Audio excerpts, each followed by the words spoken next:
Amada Iglesia, buen día. Damos gracias al Señor por este tiempo hermoso de adoración que Él nos ha permitido tener. Siempre recalco que el tiempo de adoración es la manifestación más clara, la evidencia más clara de el nuevo nacimiento. La palabra nos dice claramente que el Padre busca adoradores que le adoren en espíritu y en verdad. Y evidentemente lo que Él hace es glorificarse en la adoración de su pueblo. Nos hemos gozado en esta mañana, en este tiempo de adoración, y ahora les invito a que pasemos al tiempo de la palabra. Les invito a que abran sus Biblias en la epístola de Santiago. Y les voy a explicar un poquito cómo vamos a avanzar. En primer lugar, saben ustedes que estamos siguiendo una serie sobre la verdadera piedad. Y esa serie ha contenido al menos 2 sermones. Un sermón que se dedicó a mostrar una de las partes del desequilibrio de la vida de piedad y que son los antinomianos, personas que creen que tienen el derecho a vivir una vida libertina porque ya no estamos en el tiempo de la ley, y usan ese concepto para tratar de hacer lo que se les antoja. Ese es el primer desequilibrio que se planteó.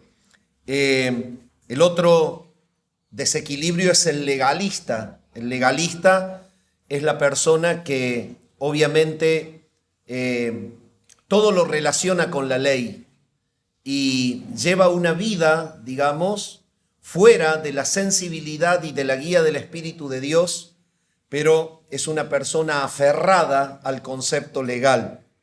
Tanto el antinomiano como el legalista presentan un desequilibrio en lo que la Escritura muestra sobre la vida de piedad.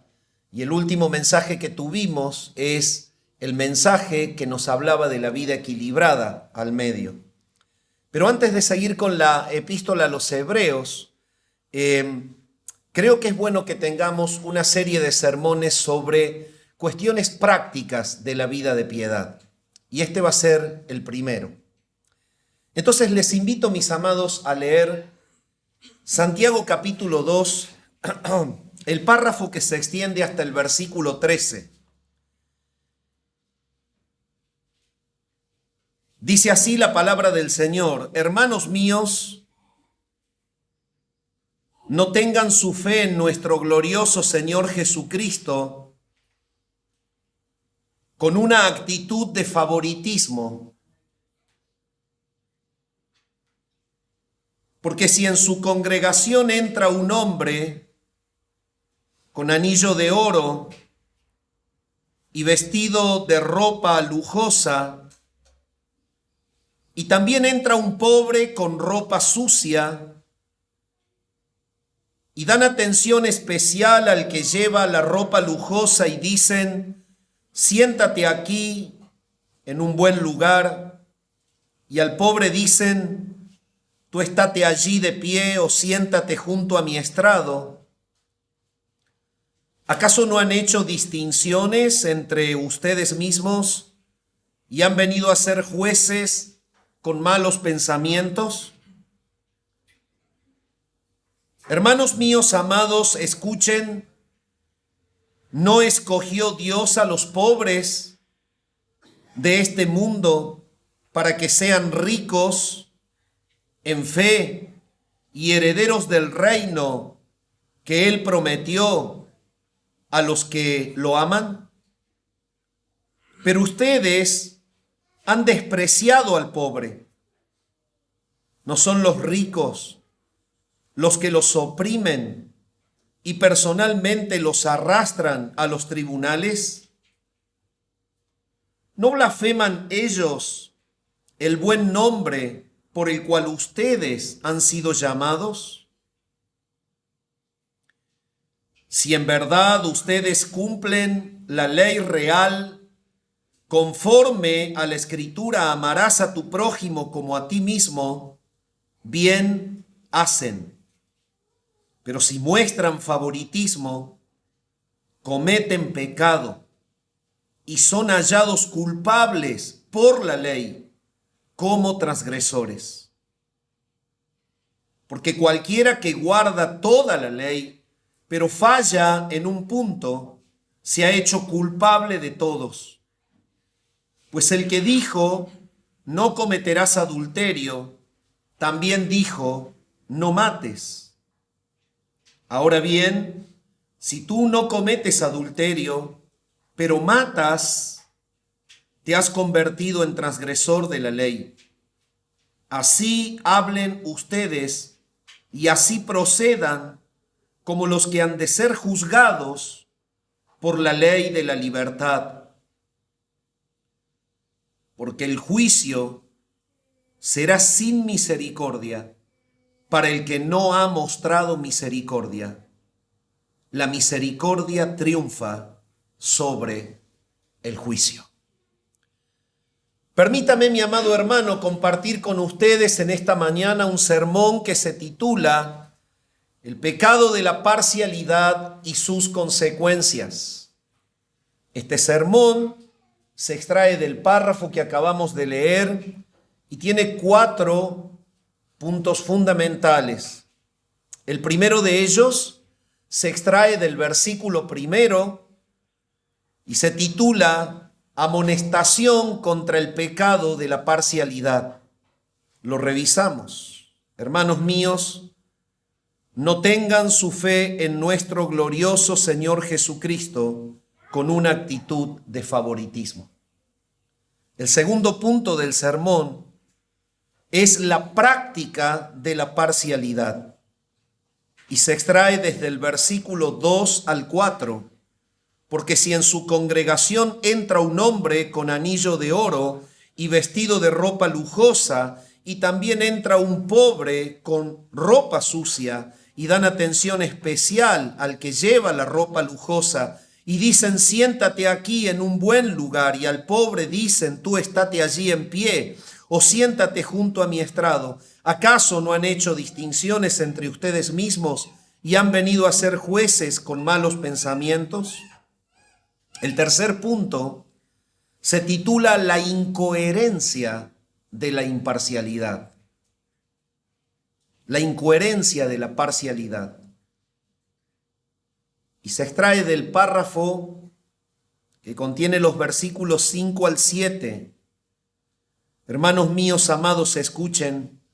¿No escogió Dios a los pobres de este mundo para ser ricos en fe y herederos del reino que Él prometió a los que lo aman? Pero ustedes han despreciado al pobre. No son los ricos los que los oprimen y personalmente los arrastran a los tribunales. ¿No blasfeman ellos el buen nombre por el cual ustedes han sido llamados? Y por último, el cuarto punto del sermón es la consecuencia de la parcialidad. Y se extiende desde los versículos 8 al 13. Si en verdad ustedes cumplen la ley real, conforme a la Escritura, amarás a tu prójimo como a ti mismo, bien haces o bien hacen. Pero si muestran favoritismo, cometen pecado y son hallados culpables por la ley como transgresores. Porque cualquiera que guarda toda la ley, pero falla en un punto, se ha hecho culpable de todos. Pues el que dijo no cometerás adulterio, también dijo no mates. Ahora bien, si tú no cometes adulterio, pero matas, te has convertido en transgresor de la ley. Así hablen ustedes y así procedan como los que han de ser juzgados por la ley de la libertad, porque juicio será sin misericordia para los que no han mostrado misericordia.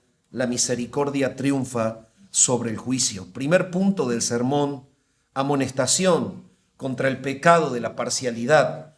Amados hermanos, el Señor nos llama en esta mañana a reflexionar que si en tu corazón hay inclinación por hacer diferencia entre dos hermanos basados en su condición material, Dios le llama a esto un verdadero pecado.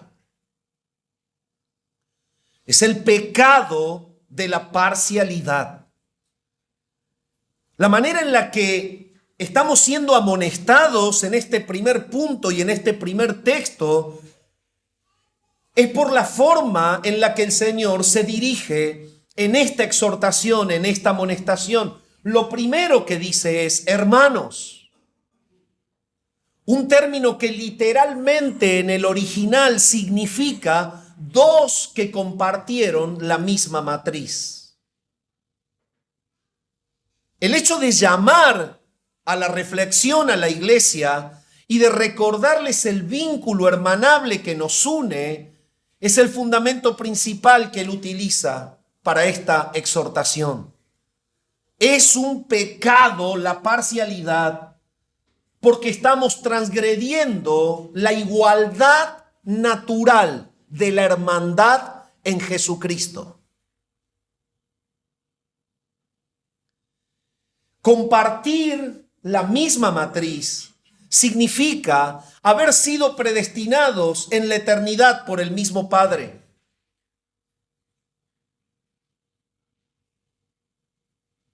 Es Dios quien de manera libre y voluntaria ha querido que una persona que en la vida terrenal tiene menos posibilidad material tenga igualdad de derecho en el reino de los cielos. Es Dios quien en su infinita libertad y en su soberanía ha querido que esa persona sea un miembro del reino. Y no solamente lo escogió, no solamente que lo preconoció y lo escogió, sino que determinó e instrumentó todo el mecanismo del llamamiento del Espíritu Santo para hacerlo nacer de entre los muertos de la misma manera que lo hizo contigo. El que Dios ha preconocido y el que Dios ha predestinado es el mismo que Dios ha llamado. Y en ese llamamiento hay un nacimiento. Es el Espíritu de Dios quien ha comunicado vida a ese ser muerto en su delito y en su pecado. Toda la cáscara externa que pueda tener como persona en la sociedad civil no hace al decreto soberano y a la decisión eterna de Dios de que sea un miembro del cuerpo de Jesucristo. A los que Él llama, dice la palabra que también los justifica. Entonces, cuando el apóstol Santiago exhorta y confronta a la iglesia, está ligándolos al propósito divino que está siendo descuidado y transgredido por la actitud que tú puedas tener, que yo pueda tener, pecando de parcialidad. Y a estos que él justificó, dice la palabra en Romanos, también a estos él glorificó. ¿Quién es el creyente para poder interferir en un plano eterno, en una decisión divina de quiénes son los que él quiere glorificar? Cuando la palabra nos dice, hermanos míos, está diciéndonos, ustedes son parte de ese conocimiento previo, ustedes son parte de esa predestinación, ustedes son parte de ese llamamiento, son parte de la justificación y cohabitarán, así como se trasladan en la tierra, en el reino de Cristo, participarán cuando el reino se establezca de manera definitiva y total para toda una eternidad. Entonces, Él les dice, no pequen de parcialidad. Por si queda alguna duda, la parcialidad la podemos explicar con un término más simple: hacer diferencias.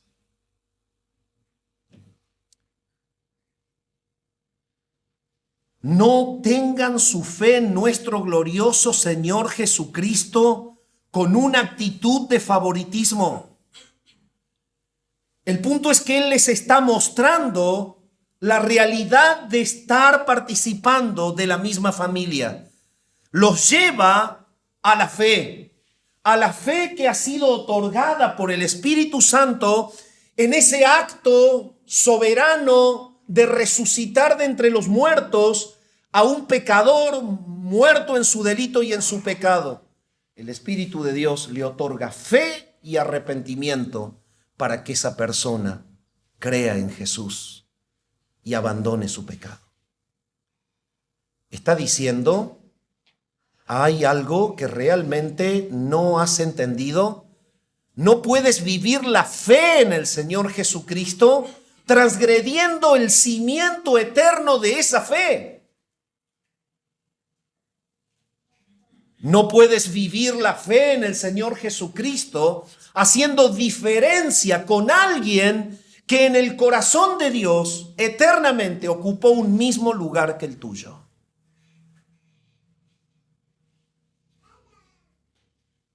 Es por eso que lo llama a meditar en la fe en nuestro glorioso Señor Jesucristo.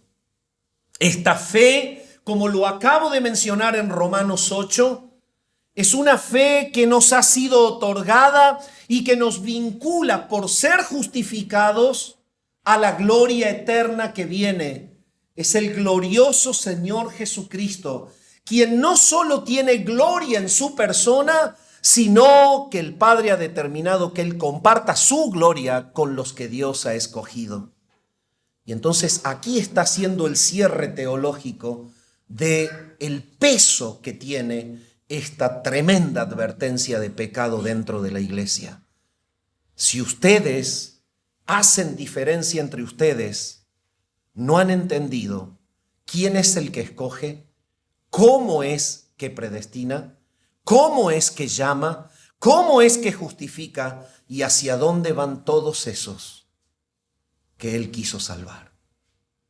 Están actuando como si fuesen extraños cuando portan el mismo ADN y la misma sangre. En segundo lugar, el apóstol Santiago habla de la práctica de la parcialidad. ¿Cómo es que prácticamente pecamos de parcialidad? En primer lugar dice, porque si en su congregación entra un hombre con anillo de oro y vestido de ropa lujosa, y también entra un pobre con ropa sucia, y dan atención especial al que lleva la ropa lujosa y dicen, siéntate aquí en un buen lugar, y al pobre dicen, tú estate allí de pie o siéntate junto a mi estrado, ¿acaso no han hecho distinciones entre ustedes mismos y han venido a ser jueces con malos pensamientos? Literalmente, pecar de parcialidad se lleva a la práctica cuando nuestra mirada es una mirada altiva que se coloca por sobre la persona que menos tiene. Literalmente la práctica de la parcialidad en esta iglesia del primer siglo se llevaba a cabo de esta manera. El hecho de que entre en la congregación una persona con oro en sus manos era una práctica muy habitual en los judíos ricos, ponerse mucho oro. Era la evidencia de que Dios estaba con ellos, de que eran escogidos, de que era el pueblo preferido, de que Dios les daba abundancia. Esa era la mentalidad. Pero en un tiempo de persecución, en la dispersión, muchos perdieron sus bienes, muchos perdieron su nivel. Y la iglesia se comenzó a conformar de un ambiente totalmente heterogéneo a nivel económico. Estaban los que tenían, pero estaban aquellos que padecían necesidad. El pecado de la parcialidad de manera práctica se lo lleva cuando en el corazón de alguien que tiene el mismo ADN del pobre está la soberbia de minimizarlo, humillarlo y maltratarlo solo porque no tiene lo que yo tengo.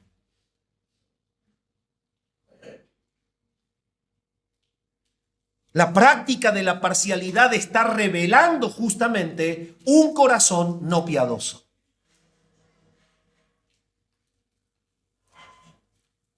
¿Cómo debería responder el corazón en una práctica de verdadera piedad? El corazón piadoso respondería en el amor verdadero para con todos por igual.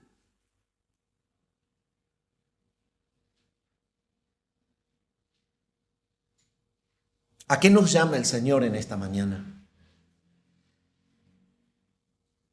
¿Cuál es la visión que tú tienes del hermano que menos tiene? ¿Y cuál es la visión que tú tienes del hermano que más tiene? Porque en ambos extremos, si bien literalmente la carta aquí está apuntando al problema de ellos, que era la diferencia del rico en relación al pobre, pero hay un serio problema cuando los pobres dentro de la iglesia odian al rico, lo envidian también. Y eso no es piedad. Si bien la carta está hablando de que ellos hacían diferencia con los pobres y que le daban un lugar de preeminencia al rico, debemos entender que la ausencia de una vida piadosa que glorifica a Dios es tratar de medir a tu hermano por lo que tiene. Con ese concepto tenés que darte cuenta que te podés ir para el extremo de aborrecerlo porque tiene mucho y podés irte al extremo de no quererlo tampoco porque no tiene nada. El punto y el pecado está no en el hecho de que uno tenga y el otro no tenga. Porque si la iglesia es piadosa, el que tiene es bendecido por el Señor, como lo dice la palabra, para dar al que no tiene.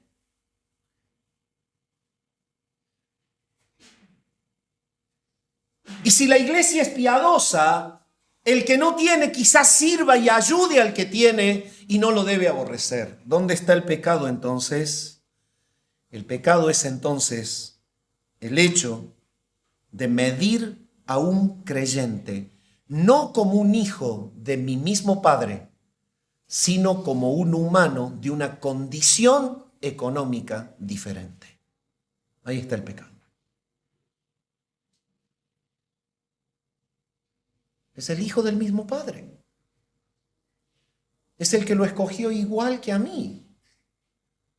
Es el que lo preconoció en la eternidad, el que lo llamó. Es el que lo justificó en la sangre de Jesús y es el que lo va a llevar a la gloria como a mí.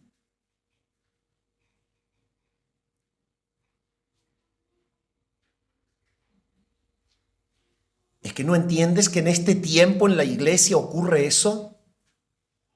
Hace poco, no voy a dar el nombre de la iglesia porque esto se escucha y no quiero que nadie se hiera, pero en una iglesia en Córdoba, al terminar la reunión, un hermano quiso entrar a dialogar con un grupo de hermanos y fue corrido de ese grupo de hermanos porque solamente admitían a los abogados dentro de la iglesia.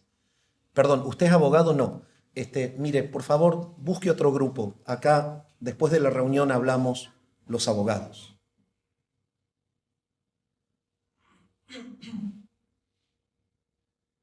Literalmente, y me lo contó un miembro dolido de esa iglesia.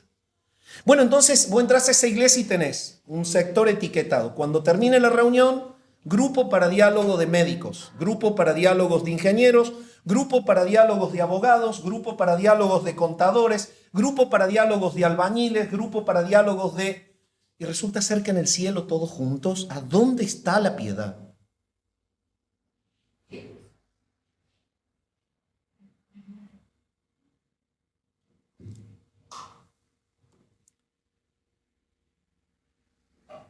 Ese es nuestro pecado actual. cargarse el corazón de negatividad con alguien porque miro que le brillan los zapatos. O cargarme el corazón de negatividad porque veo que ese hermano viene hace 1 año y medio con la misma campera o el mismo vaquero. ¿A dónde está el amor propio de la piedad que debe reinar entre hermanos? En tercer lugar,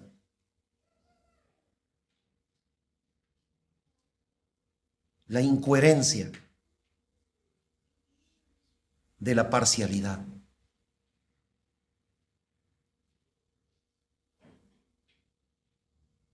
Hermanos míos amados, escuchen, ¿no escogió Dios a los pobres de este mundo para ser ricos en fe y herederos del reino que Él prometió a los que lo aman? Y este texto es categórico, es tremendo. Pablo, cuando les escribe a los corintios, vuelve a mencionarlo y dice: miren entre ustedes, vean a su alrededor, ¿cuál de entre ustedes es el alto, el encumbrado? Dios ha elegido a los pobres para que sean ricos en fe. La incoherencia de la parcialidad es que, participando de la misma matriz y siendo miembros de la misma familia, atacamos a una persona a la cual Dios ama. Es una incoherencia.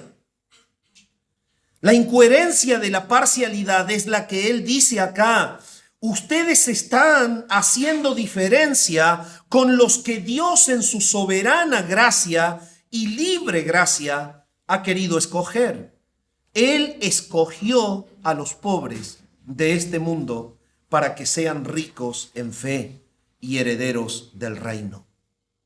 No podemos decir que sea una regla definitiva, pero la persona que menos está ligada con su corazón a las cuestiones materiales es la que más puede dedicarse en su vida a las cuestiones del reino. Y el Dios eterno ha querido que esto sea así. Y el punto es este: ellos estaban atacando y haciendo diferencia y aborreciendo y odiando al que menos tenía. Y lo incoherente es esto: el Señor hace que el reino corra normalmente con los que se dedican a Él. Y los que se dedican al reino no se dedican a las riquezas, y la palabra lo dice bien. No se puede servir a dos señores, porque se servirá al uno, se aborrecerá al otro, se aborrecerá al uno y se amará al otro. No se puede servir a Dios y a las riquezas. La incoherencia del pecado de la parcialidad se basa en el hecho de que atacás a la persona que expande el reino del Padre que vos decís que es únicamente tuyo. Yo tengo derechos, el otro no lo tiene porque tiene menos.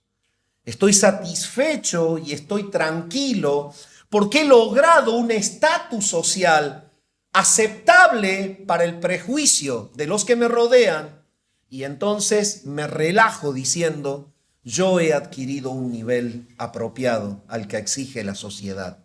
Y no se daban cuenta que adquirían la caída de un juicio que les destruiría en breve. El punto es que hay una incoherencia en la parcialidad. Ustedes están desatendiendo la soberanía divina de escoger a los pobres para que sean ricos en fe.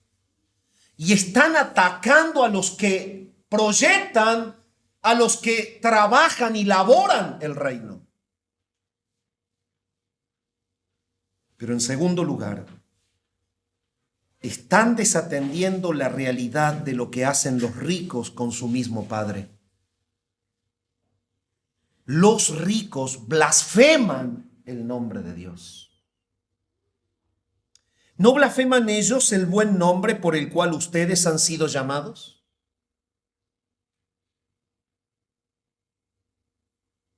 está la soberbia que impulsa el corazón de una persona que confía en sus riquezas, que lo que primero ocurre es que se rebela contra el Dios Todopoderoso.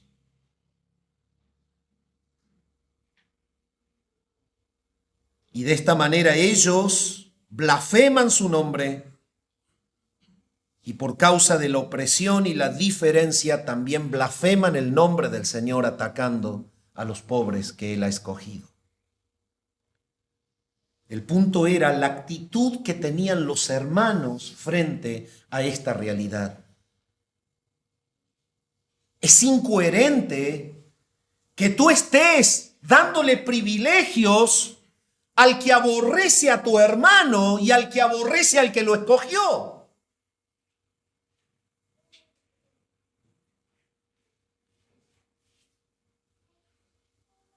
Si en verdad ustedes cumplen la ley real conforme a la Escritura, amarás a tu prójimo como a ti mismo, bien haces o bien hacen.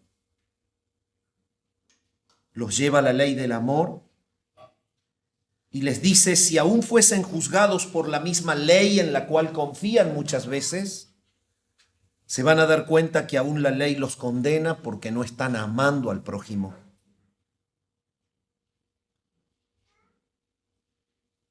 Pero si ustedes muestran favoritismo, cometen pecado y son hallados culpables por la ley como transgresores. Transgredían la ley, porque en realidad sabemos que el mandamiento que la ley establecía como el principal era amarás al Señor tu Dios. Oye Israel, el Señor nuestro Dios, el Señor uno es. Amarás al Señor tu Dios con todo tu corazón, con toda tu mente, con todas tus fuerzas. Y el segundo es similar, dice, y a tu prójimo como a ti mismo. El Señor eleva este concepto en su mensaje en el Evangelio y dice, ustedes oyeron que se les dijo que se debían amar, pero yo elevo el estándar de la justicia en ustedes. Amen también al enemigo. Entonces, la iglesia misma tiene que tener este estándar de amor en una vida de piedad. No es solamente el amor entre hermanos, sino el amor por el que no me ama.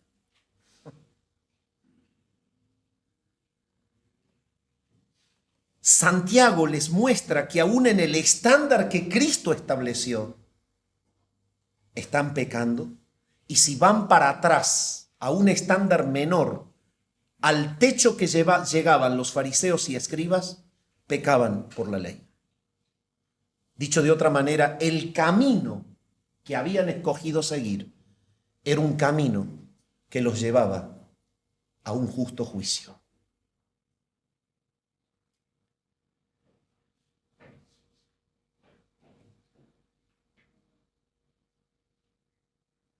Pecan si muestran favoritismo y son culpables por la ley como transgresores.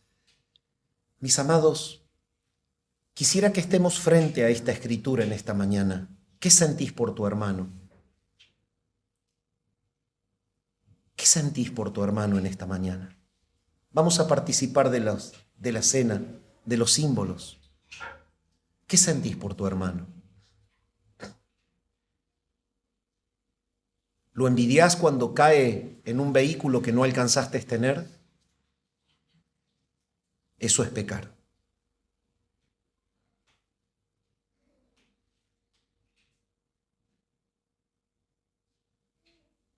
¿Le haces vacío al hermano que menos tiene porque siempre viene con la misma ropa? Eso es pecar. Una iglesia piadosa tiene un solo estándar, el amor, que califica a todos por igual, bajo la sangre de la cruz. Si el Señor le da, sabe por qué le da. Si el Señor no le da, sabe por qué no le da. Pero lo que sí sabemos es que compartiremos la gloria para siempre. si frente al análisis en tu propio corazón en esta mañana encuentras que hay algún tipo de agresión violenta en tu corazón frente a la condición de un hermano, pecas por parcialidad.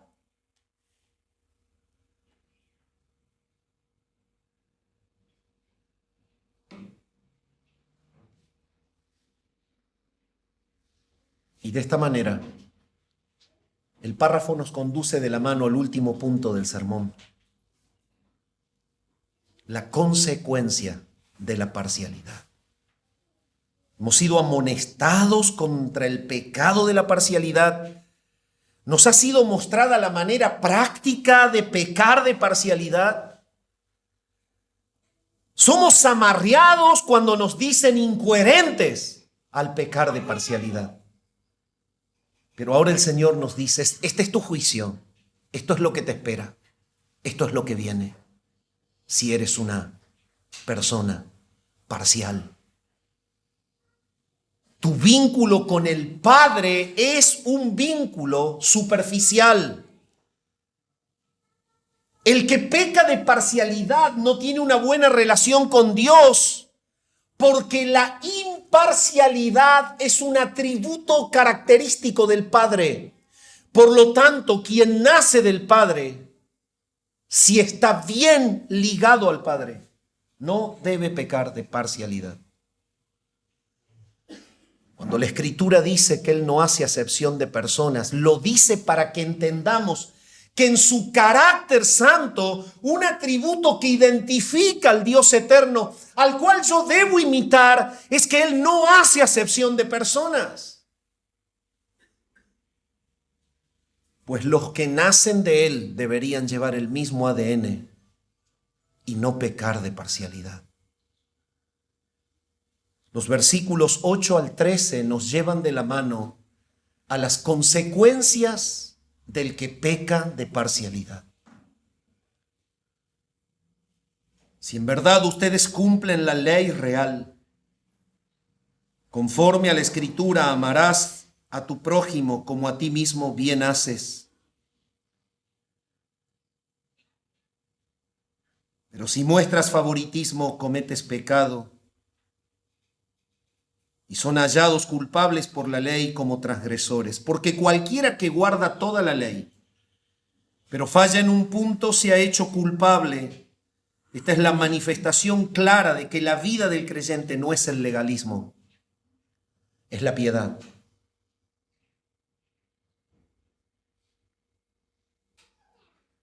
Pues el que dijo no cometas adulterio, también dijo no mates.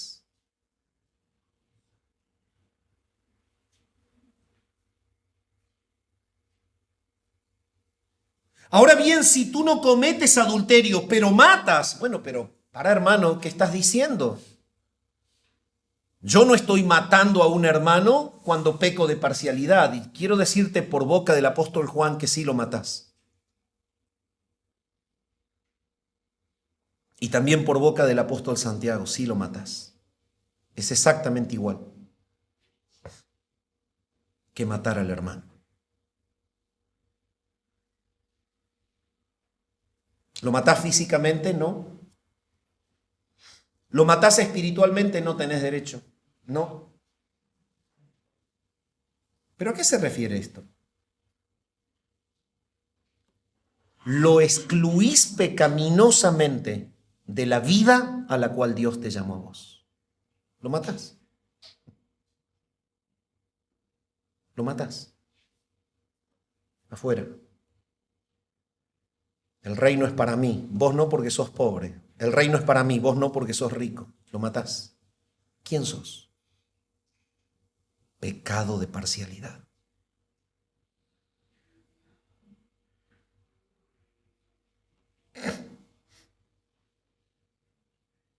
Al punto que la palabra nos muestra que la gravedad del adulterio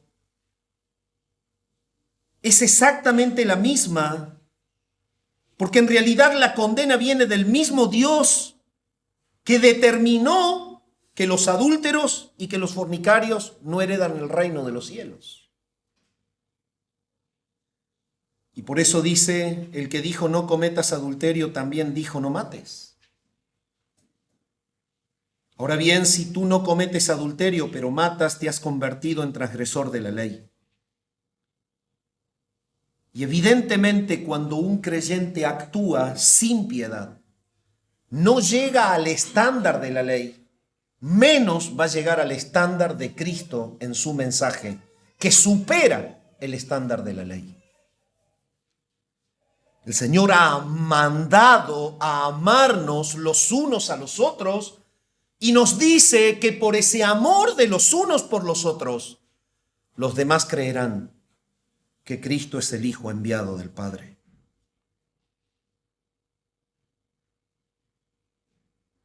Así hablen ustedes y así procedan como los que han de ser juzgados por la ley de la libertad. La ley de la libertad. ¿Cuál es la ley de la libertad? Esta ley de la libertad es la libertad de la práctica del pecado que gozan los que han nacido de nuevo, los que están en Cristo, los que han nacido del Padre, son los que están libres de la práctica del pecado.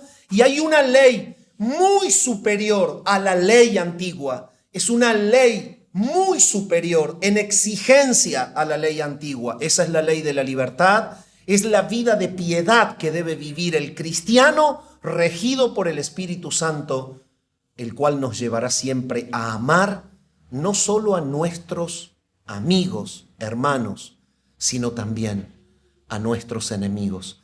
¿Qué hace la ley de la libertad prácticamente? Considérelo en Gálatas 5:22. Mas el fruto del Espíritu es amor.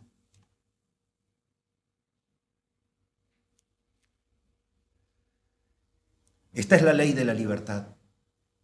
El que ha sido libre de la muerte eterna, el que ha sido liberado del pecado y de las cadenas de la práctica del pecado, es libre en Cristo. Y el apóstol nos manda de que estemos firmes en la libertad con las que Cristo nos hizo libres. Pero cuando somos pecadores dentro de la ley de la libertad, seremos juzgados sin misericordia, aún habiendo sido libres del pecado.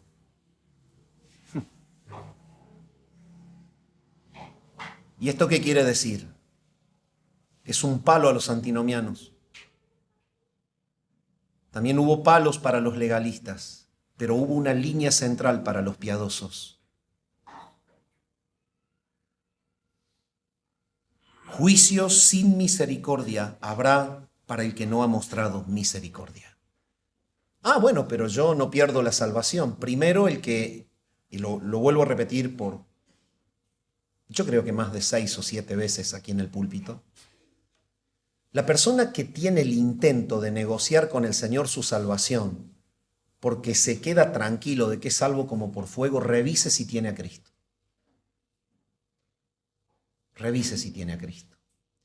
Lo que el Señor está diciendo aquí es, por más que estés en Cristo, habrá un juicio en la vida de los que son libres de la práctica del pecado por haber caído en el pecado de la parcialidad. Caerá el Señor, a pesar de que estés bajo la ley de la libertad, señalando el pecado de la parcialidad. ¿Es un pecado de exclusión del reino? ¿Es un juicio que te excluye del gozo y de la gloria final? No. Pero el problema de ellos era la angustia que ellos tenían, la tristeza que vivían, la imposibilidad de relacionarse piadosamente de una manera amorosa. En el capítulo 4 dice que había guerras entre ellos, que se masticaban entre ellos. Ese es el juicio. El juicio es la pérdida de una relación que se disfruta. Es la relación del amor verdadero que hace que la salvación se disfrute de manera hermosa en la comunión con los salvos. Ellos perderían también corona en la eternidad. La palabra dice que la iglesia ha de atravesar un juicio final llamado el tribunal de Cristo.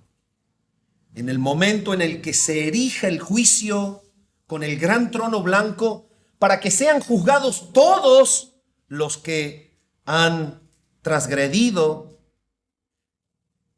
el mandato de Dios, todos los impíos, también habrá un espacio para los que están gozando de la ley de la libertad y también serán juzgados. Y en ese juicio se va a sufrir pérdida. No podemos medir el alcance, la naturaleza de las pérdidas, pero si hay pérdidas a nivel eterno, son pérdidas para siempre. Y si hay ganancias a nivel eterno, hay ganancias para siempre. La advertencia es clara. El que peca de parcialidad marca una pérdida que no es reversible en la eternidad. Y esto está diciendo aquí.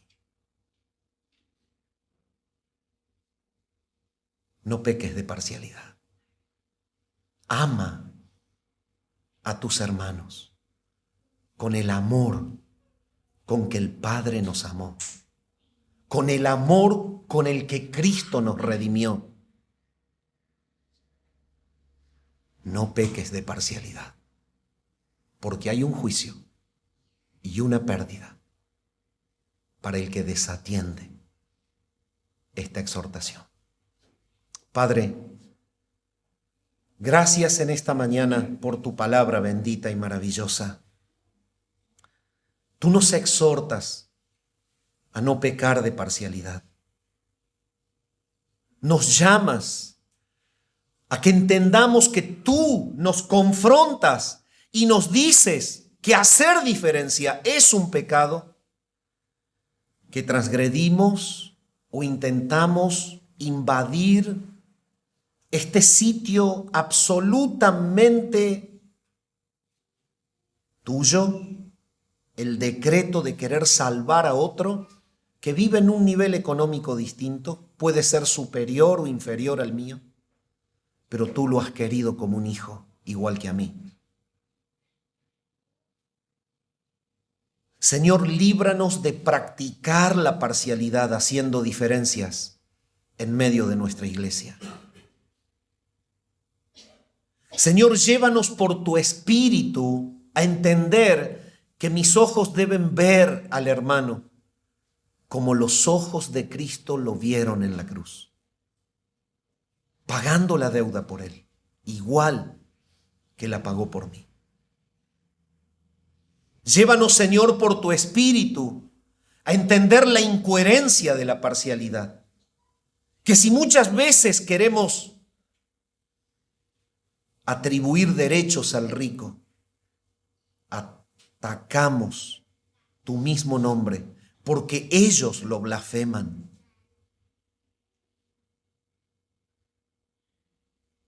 Señor, llévanos a entender que hay un juicio para el que practica parcialidad, que no solamente va a traer consecuencias terrenales de angustia personal, de falta de gozo, de pérdida de disfrute de la salvación, sino que marcará una pérdida irreversible para la gloria final.